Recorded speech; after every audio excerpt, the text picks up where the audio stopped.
கர்த்தராகிய இயேசு கிறிஸ்துவின் பரிசுத்த நாமம் மகிமைப்படுவதாக. இன்றைக்கான வேத பகுதி உபாகமம் 23 மற்றும் 24 அதிகாரம் வாசிக்க கேட்போம். இந்த வேத வாக்கியங்களை வாசிக்கிறவனும் கேட்கிறவர்களும் அதன்படி கை கொண்டு நடக்கிறவர்களும் வாக்கியவான்கள். வாசிப்போம். விதையடிக்கப்பட்டவனும் கோஷ மாறுபட்டவனும் கர்த்தருடைய சபைக்கு உட்படலாகாது. வேசி பிள்ளையும் கர்த்தருடைய சபைக்கு உட்படலாகாது. அவனுக்கு 10ஆம் தலைமுறையானவனும் கர்த்தருடைய சபைக்கு உட்படலாகாது. அம்மோனியனும் மோவாபியனும் கர்த்தருடைய சபைக்கு உட்படலாகாது. 10ஆம் தலைமுறையிலும் என்றைக்கும் அவர்கள் கர்த்தருடைய சபைக்கு உட்படலாகாது. நீங்கள் எகிப்திலிருந்து புறப்பட்டு வருகிற வழியில் அவர்கள் அப்பத்தோடும் தண்ணீரோடும் உங்களுக்கு எதிர்கொண்டு வராததன் நிமித்தமும் உன்னை சபிக்கும்படியாய் மெசொப்பொத்தாமியாவின் ஊராகிய பேத்தோரிலிருந்து பேயோரின் குமாரன் பிலேயாமுக்கு கூலி பேசி அவனை அழைப்பித்ததன் நிமித்தமும் இப்படி செய்ய வேண்டும். உன் தேவனாகிய கர்த்தர் பிலேயாமுக்கு செவி கொடுக்க சித்தமில்லாமல் உன் தேவனாகிய கர்த்தர் உன்மேல் அன்பு கூர்ந்தபடினால் உன் தேவனாகிய கர்த்தர் அந்த சாபத்தை உனக்கு ஆசீர்வாதமாக மாறப்பண்ணினார். நீ உன் ஆயுள் நாட்களுக்குள்ளளவும் ஒரு காலம் அவர்கள் சமாதானத்தையும் நன்மையும் தேடாதே. ஏதோமியனை அருவருக்காயாக, அவன் உன் சகோதரன். எகிப்தியனை அருவருக்காயாக, அவன் தேசத்திலே பரதேசியாயிருந்தாய்.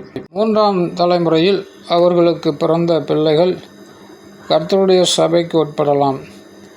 நீ படையெடுத்து உன் சத்துருக்களுக்கு விரோதமாய் புறப்படும்போது தீதான காரியங்கள் எல்லாவற்றிற்கும் விலகி இருப்பாயாக.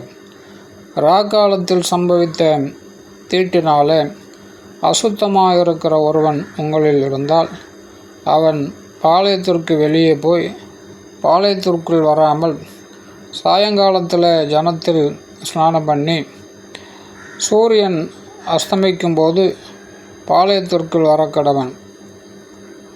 நீ வெளிக்கு போயிருக்கத்தக்க இடம் பாளையத்திற்கு புறம்பே இருக்க வேண்டும். உன் ஆயுதங்களோட ஒரு சிறு கோலும் உன்னிடத்தில் இருக்க கடவுது. நீ மலைஜலாதிக்கும் போதும் அதனால் மண்ணை தோண்டி மலைஜலாதிக்கிறதிலிருந்து உன்னிலிருந்து கழிந்து போனதை மூடிப்போட கடவாய். உன் தேவனாகிய கர்த்தர் உன்னை ரட்சிக்கவும் உன் சத்துருக்களை உனக்கு ஒப்பு கொடுக்கவும் உன் பாளையத்திற்குள்ளே உலாவிக் கொண்டிருக்கிறார்.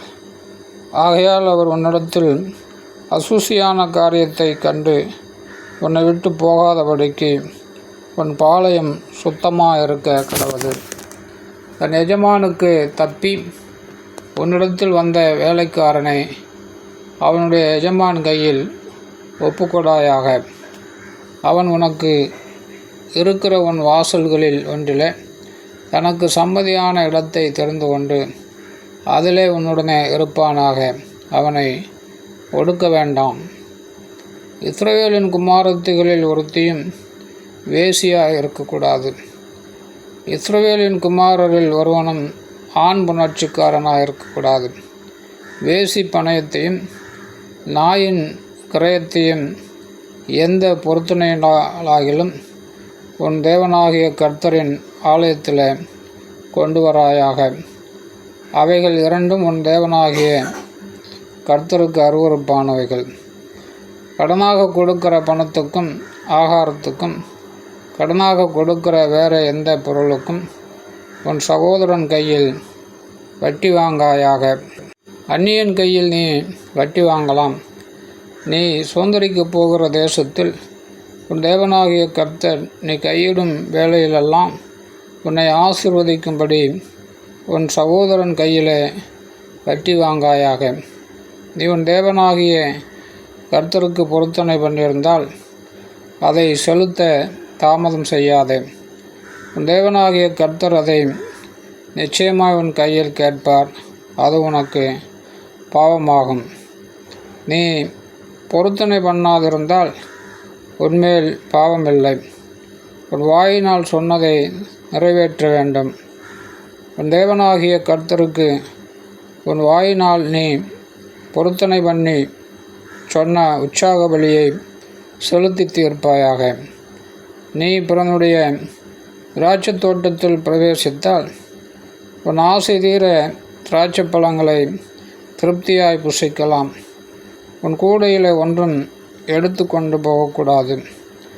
பிறனுடைய விளைச்சலில் பிரவேசித்தால் உன் கையினால் கதிர்களை கொய்யலாம். நீ அந்த விளைச்சலில் அரிவாளை இடலாகாது. ஆமேன். 24ஆம் அதிகாரம். ஒருவன் ஒரு ஸ்திரீயை விவாகம் பண்ணி கொண்ட பின்பு அவளிடத்தில் லட்சியான காரியத்தை கண்டு அவள் மேல் பிரியமற்றவனானால் அவன் தள்ளுதலின் சீட்டை எழுதி அவள் கையிலே கொடுத்து அவளை தன் வீட்டிலிருந்து அனுப்பிவிடலாம். அவள் அவனுடைய வீட்டை விட்டு போன பின்பு வேறொருவனுக்கு மனைவியாகலாம். அந்த இரண்டாம் புருஷனும் அவளை வெறுத்து தள்ளுதலின் சீட்டை எழுதி அவள் கையிலே கொடுத்து அவளை தன் வீட்டிலிருந்து அனுப்பிவிட்டாலும் அவளை விவாகம் பண்ணின அந்த இரண்டாம் புருஷன் இறந்து போனாலும் அவள் தீட்டுப்பட்டபடியினால் அவளை தள்ளிவிட்ட அவளுடைய முந்தின புருஷன் திரும்பவும் அவளை மனைவியாக சேர்த்து கொள்ளக்கூடாது. அது கர்த்தருக்கு முன்பாக அருவருப்பானது. உன் தேவனாகிய கர்த்தர் உனக்கு சுதந்திரமாக கொடுக்கும் தேசத்தின் மேல் பாவம் வரப்பண்ணாயாக. ஒருவன் ஒரு பெண்ணை புதிதாய் விவாகம் பண்ணியிருந்தால் அவன் யுத்தத்திற்கு புறப்பட வேண்டாம். அவன் மேல் யாதொரு வேலையும் சுமத்த வேண்டாம். அவன் 1 வருஷ பர்யந்தம் தன் வீட்டில் தன் இஷ்டப்படி இருந்து தான் விவாகம் பண்ணின ஸ்திரீயை சந்தோஷப்படுத்துவானாக. திரிகையின் அடிக்கல்லையாவது அதன் மேற்கல்லையாவது ஒருவரும் அடகாக வாங்கக்கூடாது. அது ஜீவனை அடகு வாங்குவது போலாகும்.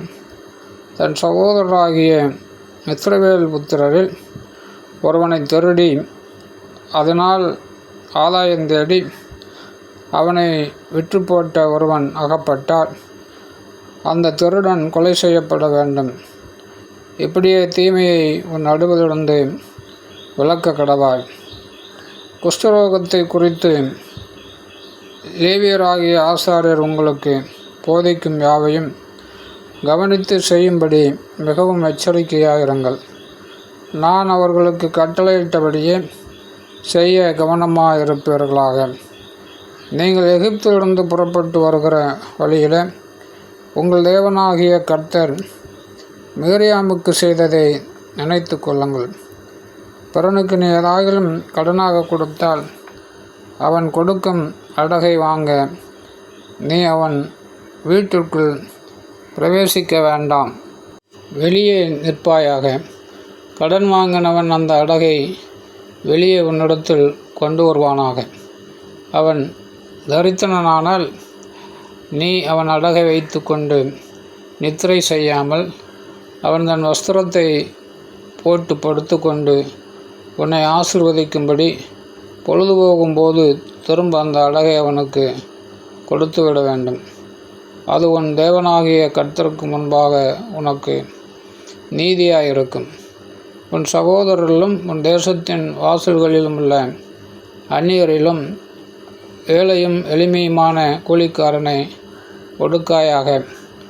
அவன் வேலை செய்த நாளில்தானே பொழுது போகும் முன்னே அவன் கூலியை அவனுக்கு கொடுத்து விட வேண்டும். அவன் ஏழையும் அதன் மேல் ஆவலமாயிருக்கிறான். அதை கொடாவிட்டால் அவன் உன்னை குறித்து கர்த்தரை நோக்கி முறையிடுவான். அது உனக்கு பாவமாயிருக்கும். பிள்ளைகளுக்காக பிதாக்களும் பிதாக்களுக்காக பிள்ளைகளும் கொலை செய்யப்பட வேண்டாம். அவனவன் செய்த பாவத்தின் நிமித்தம் அவனவன் கொலை செய்யப்பட வேண்டும். நீ அந்நியனுடைய நியாயத்தையும் திக்கற்ற பிள்ளையின் நியாயத்தையும் புரட்டாமலும் விதவையின் வஸ்திரத்தை அடகாக வாங்காமலும் இருந்து நீ எகிப்தில் அடிமையாக இருந்ததையும் உன் தேவனாகிய கர்த்தர் உன்னை அங்கே இருந்து மீட்டு கொண்டு வந்ததையும் நினைப்பாயாக. ஆகையால் இப்படி செய்யும்படி நான் உனக்கு கட்டளையிடுகிறேன். நீ உன் பயிரை அறுக்கையில் உன் வயலிலே ஒரு அரிக்கட்டை மறதியாய் வைத்து வந்தாயானால் அதை எடுத்து வரும்படி திரும்பி போக வேண்டாம். தேவனாகிய கர்த்தர் உன் கை பிரயாசத்திலெல்லாம் உன்னை ஆசீர்வதிக்கும்படி அதை பரதேசிக்கும் திக்கற்ற பிள்ளைக்கும் விதவைக்கும் விட்டு விடுவாயாக. நீ உன் ஒலிவு மரத்தை உதிர்த்து விட்ட பின்பு கொம்பிலே தப்பியிருக்கிறதை பறிக்கும்படி திரும்பி போக வேண்டாம். அதை பரதேசிக்கும் திக்கற்ற பிள்ளைக்கும் விதவைக்கும் விட்டு விடுவாயாக. நீ உன் திராட்சைப்பழங்களை அறுத்த பின்பு மறுபடியும் அதை அறுக்க திரும்பி போக வேண்டாம். அதை பரதேசிக்கும் திக்கற்ற பிள்ளைக்கும் விதவைக்கும் விட்டு விடுவாயாக. நீ எகிப்தில் அடிமையாக இருந்ததை நினைப்பாயாக. ஆகையால் இப்படி செய்யும்படி நான் உனக்கு கட்டளையிடுகிறேன். ஆமென்.